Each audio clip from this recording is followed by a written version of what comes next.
Buat saya mah pegawai kecil, apalagi saya di bang tukang ojek, pendapatan ya minim, paling 50.000, 60.000 paling gede. Kalau untuk rokok, sedangkan saya emang doyan rokok, kalau buat saya keberatan. Setuju banget, biar yang pada ngerokok, pada ngurangin rokoknya, kan duitnya lumayan buat tambah-tambah belanja di rumah.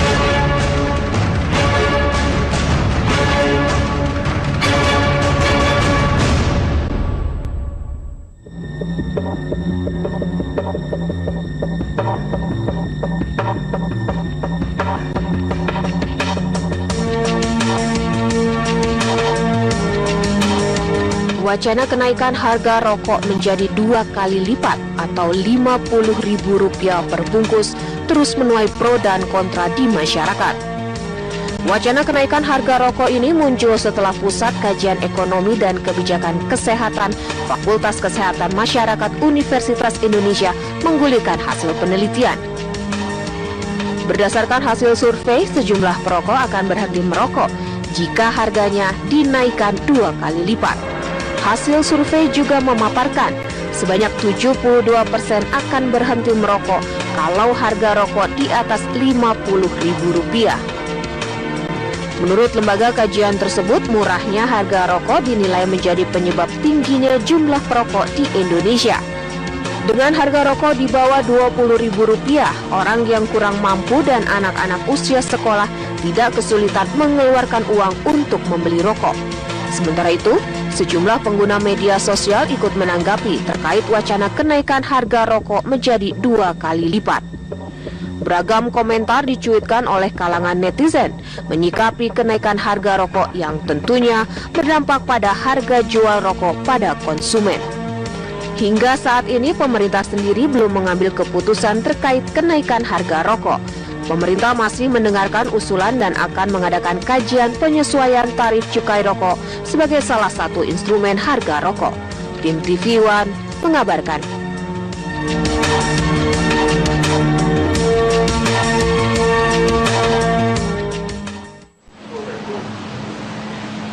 Baik, kita akan bahas ini karena kalau memang benar rokok akan naik menjadi Rp50.000, pasti pro kontranya ini bagi perokok dan anti rokok ya yang terasa. Nah, nih sudah ada Pak Zulfan Kurniawan, Ketua Koalisi Nasional Penyelamat Kretek KNPK. Selamat malam Pak Zulfan. Selamat malam. Apa kabar Pak? Baik. Masih sehat Pak ya? Alhamdulillah. Baik. Kita juga mudah-mudahan sudah tersambung juga ini dengan Profesor Hasbullah Tabrani. Ini adalah Kepala Pusat Kajian Ekonomi dan Kebijakan Kesehatan Fakultas Kesehatan Masyarakat UI yang juga melakukan survei, longitudinal survei tadi ya, untuk menghasilkan survei yang tadi Anda dengar. Tapi saya ingin ke Pak Zulfan dulu. Pak Zulfan, ya. Anda sudah baca hasil surveinya tadi? Bahwa banyak sekali yang akhirnya bisa membuat kesimpulan akan berhenti merokok jika harga rokok dinaikkan jadi 2 kali lipat misalnya. Saya mengikutinya dari beritaan ya, okay. Di media gitu. Pada awal-awal isu ini muncul memang belum ada yang menanggapi secara serius ya. Nah begitu setelah ini beratnya menjadi lebih viral lagi melalui media sosial yang platform apapun, media apapun kan bisa dengan mudah sekarang informasi apapun cepat tersebar. Yeah. Nah akhirnya sepertinya masyarakat menganggap benar bahwa kenaikan itu akan menjadi Rp50.000, padahal itu sesuatu yang belum pasti. Gitu loh. Dan pemerintah juga masih pasti akan mengkaji.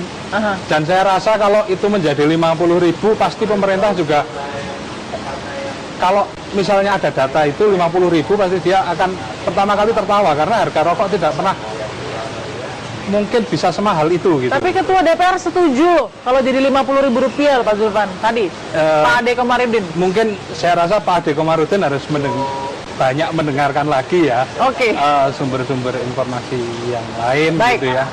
Oke, ini ada juga dari situs National Geographic misalnya mengatakan bahaya jumlah perokok di Indonesia ini lebih dari 10 kali lipat penduduk Singapura.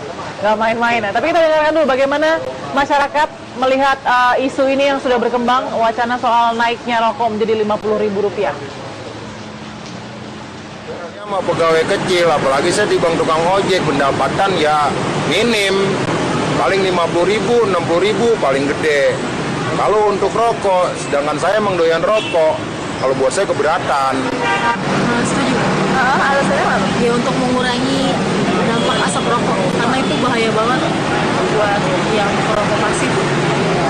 Kalau dari segi kesehatan bagus ya dukung banget. Tidak setuju. Kenapa Pak? Ya karena cukup memberatkan masyarakat yang merokok. Depannya ya kalau bisa ya harganya tetap. Setuju ya, setuju banget. Biar yang pada ngerokok, pada ngurangin rokoknya. Kan duitnya lumayan buat tambah-tambah belanja di rumah, buat tambah-tambah anak jajan segala dari sekolah kan, buat tambah-tambah jajan anak-anak, buat tambah masak. Kan selama ini rokok kan harganya masih murah ya, murah banget, terjangkau banget. Malah kadang-kadang rokok lebih murah daripada jajan anak. Mendingan lebih mahal nggak apa-apa sih, jadi lebih ngurangin yang pada ngerokok deh. Ini suaranya masyarakat ya, Pak Zulfan. Tapi begini, kalau yang penting kan sekarang pembuat kepentingan nih, ini kan pasti akan digodok di DPR ya. Anda mendorongnya kemana? Karena upaya untuk mengurangi perokok yang luar biasa, bahkan perokok usia muda juga sudah mulai naik angkanya. Bagaimana Pak Zulfan?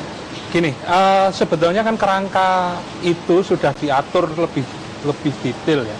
Di PP 109 tahun 2012 tentang PP pengendalian tembakau itu. Itu sudah jelas peraturannya gitu. Nah, adapun soal ini kenaikan harga rokok ini pasti nanti yang dikaitkan sama cukai.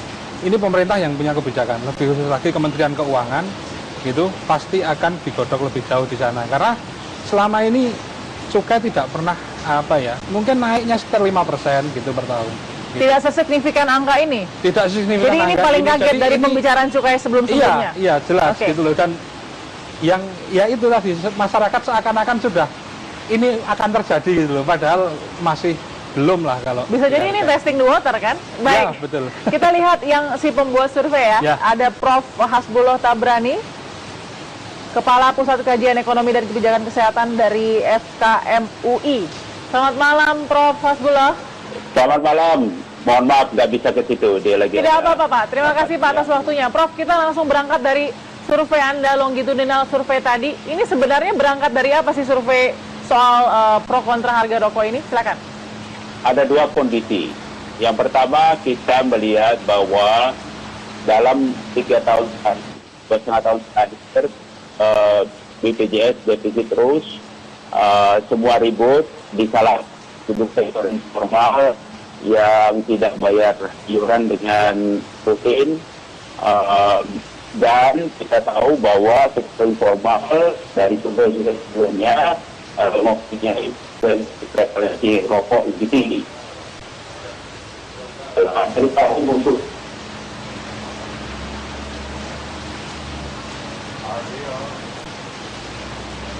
baik. Ya Prof, kita akan perbaiki dulu Prof komunikasi kita. Suara Prof saat ini tidak terdengar. Kita akan kembali ke Anda Prof Hasbullah. Karena memang survei ini yang berangkat, ternyata dari survei ini booming sekarang. Masyarakat sudah mulai siap-siap nih dengan harga rokok yang naik 50.000. Sesaat lagi ya, tetap bersama kami pemirsa. Terima kasih masih di Apa Kabar Indonesia Malam. Pemirsa, kita masih dengan Prof Hasbullah Tabrani dan juga Pak Zulfan Kurniawan. Saya ingin Prof Hasbullah.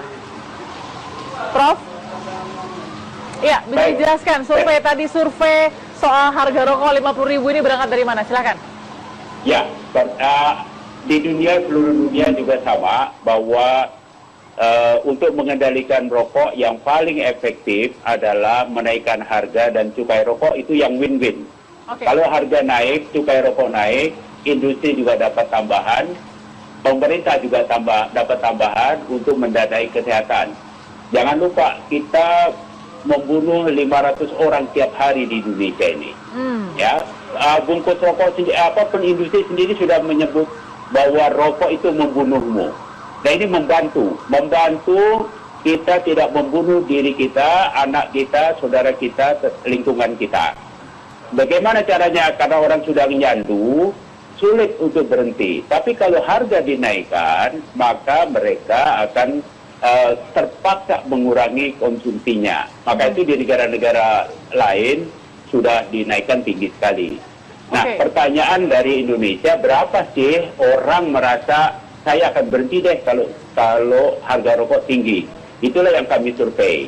berapa? Nah, ternyata waktu kami tanyakan, kalau 25.000 bagaimana? Kami masih terus merokok. Cuma 14% yang bilang kami coba berhenti barangkali. Naikin 25.000, iya masih 35.000 masih juga merokok. Baru kami tanyakan, kalau 50.000, 72% mikir-mikir untuk berhenti. Tapi belum tentu berhenti, karena dia sudah kecanduan. Nah, kalau dinaikkan, maka pemerintah akan dapat uang lebih banyak untuk memperbaiki jaminan kesehatan untuk si para perokok juga, ya. Jadi kembali kepada yang merokok. Dengan begitu kita akan bisa menghasilkan kualitas manusia lebih baik. Baik, Prof, saya ke Pak Zulfan dulu. Pak Zulfan, Anda juga sempat bicara, ini dampaknya jelek, kenapa? Ada rokok palsu nanti atau apa? Betul. Jadi gini, kenaikan yang sangat tiba-tiba seperti ini. Kalau jadi ya? Kalau jadi misalnya ya. Kalau misalnya berapalah, tidak usah 50.000 ya. Ini tiap kenaikan tiap tahun yang kenaikan tiap tahun cukai naik rutin itu saja pasti tiap tahun juga angka rokok ilegal itu selalu naik. Gitu. Apalagi dengan tiba-tiba dinaikkan seperti sekarang. Rokok ganti harga gitu ya. Tidak naik tapi ganti harga. Kita mengalami di krisis 98 yang akan dilakukan orang pasti cari rokok lebih murah gitu, ganti alternatif gitu ya. Atau dia mengurangi konsumsinya, atau dia bahkan berhenti sama sekali gitu loh. Jadi Anda takutnya ini akan ada rokok ilegal besar-besaran kalau sampai Rp50.000? Bukan hanya rokok ilegal besar-besaran ya, tapi celakanya lagi nanti harapannya kan dengan naiknya itu pemerintah dapat penghasilan tambah banyak. Celakanya nanti kalau dinaikkan malah jadinya pemerintah malah pendapatannya berkurang karena untuk mengakses produknya tidak semudah. Silakan Prof, silakan Prof. Tidak demikian. Fakta-fakta di Thailand, di Malaysia, di Singapura, di Australia, orang tetap saja merokok. Jumlah konsumsinya memang turun, tapi karena harga naik, cukai naik, pendapatan tetap tinggi. Orang sudah kecanduan, dalam waktu 20-30 tahun dia bahkan masih terus merokok. Itu fakta di dunia. Ya, ilegal bisa jadi, tapi tidak akan cukup banyak. Kita bisa menggunakan beberapa metodologi untuk menangkal, baik itu untuk yang ilegal maupun juga untuk petani dan pekerja rokok yang perusahaan-perusahaan kecil. Faktanya selama 10 tahun terakhir cukai rokok sudah naik, ya, penerimaan cukai rokok naik sudah 5 kali lipat, konsumsi rokok tetap tinggi. Cukai rokok naik setiap tahun rata-rata 12%. Tetapi kita lihat penerimaan, contoh saja Sampurna, itu naik 17% rata-rata per tahun. Jadi ternyata konsumsi jalan terus, karena orang udah kecanduan.